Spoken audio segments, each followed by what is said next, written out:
Last year, Ford surprised F-150 Lightning truck owners with an accessory that can recharge stranded Teslas. Now, it looks like Tesla is the one lending a hand to Ford.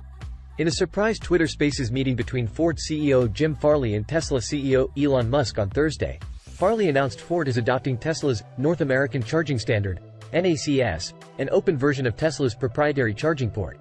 "We think this is a huge move for our industry and for all electric customers," Farley said on the call.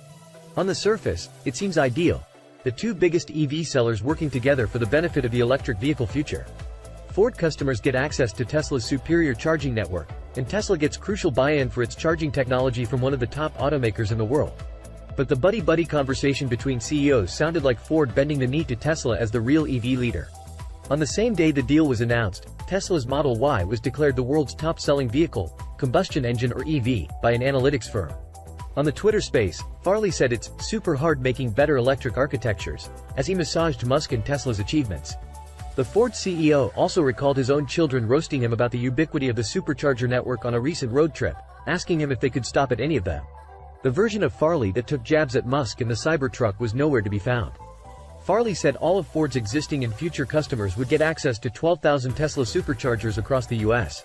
And for current Ford EV owners, Musk says an adapter is expected to be in production early next year. That will be separate from Tesla's Magic Docks that allow non-Tesla EVs to plug into the supercharger network and are available in only a handful of locations in the US so far. The Tesla adapter for Ford EV owners will likely cost hundreds of dollars, Musk said, and both CEOs hinted that subscriptions could also play a role in EV charging in the future.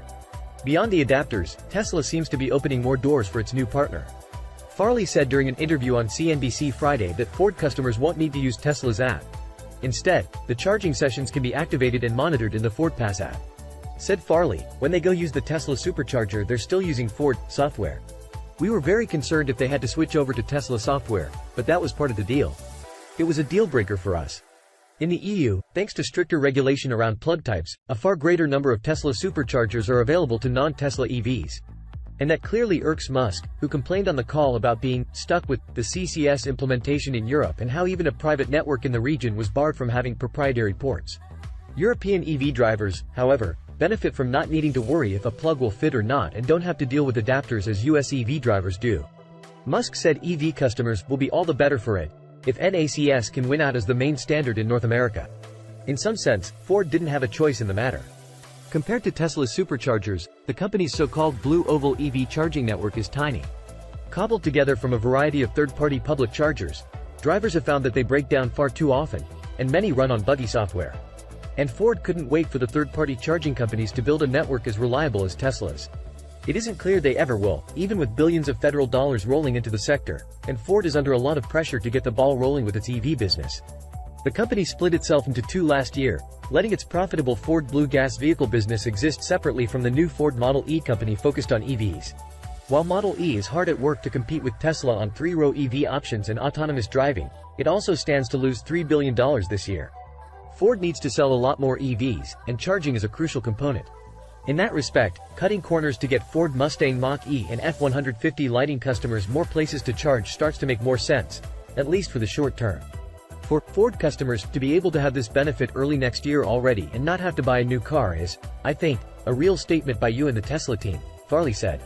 "To my eye, Tesla plugs are objectively better than other EV chargers today. They're smaller, lighter, and easier to understand. But Ford may be leaving some opportunities on the table." The company's move to adopt Tesla's NACS is taking the easy way out of the charging network problem. And while Ford hitches a ride on Musk's bandwagon, other automakers like GM, Hyundai, and VW could see this as an opportunity to freely strike their own deals and innovate in the charging space. Both Tesla and Ford are also participating in an industry-wide consortium that includes big names like GM and Electrify America. Earlier this month, the Biden administration announced the group, known as the National Charging Experience Consortium, or ChargeX, to address the industry's public charging woes. And it set a deadline to find that solution in the next 2 years. The consortium's director, John Smart, told The Verge on a call Wednesday that the national labs have a goal that all EV drivers of any vehicle can charge on any charging equipment, specifically ones that are federally funded. The labs will try to help build a universal diagnostic system that works for all the EV manufacturers, equipment OEMs, and charging network operators. But Smart tells us it's the free market's role with what standards win out amongst participants. Musk hinted during the Twitter space that along with handing out NACS as a standard, Tesla could even be more helpful to standardizing tech in the EV world. He likened its position to Android in the cell phone industry, once again claiming Tesla could potentially open up source code to help other manufacturers. But Musk's open outreach to EV manufacturers could also be stepping on the toes of everyone involved in the Charge X consortium, which is assembling for the first time next month. Of the consortium, Smart says, this is a voluntary, non-binding arrangement between the labs and other organizations. There's value in working together, but ultimately, anyone can walk whenever they want.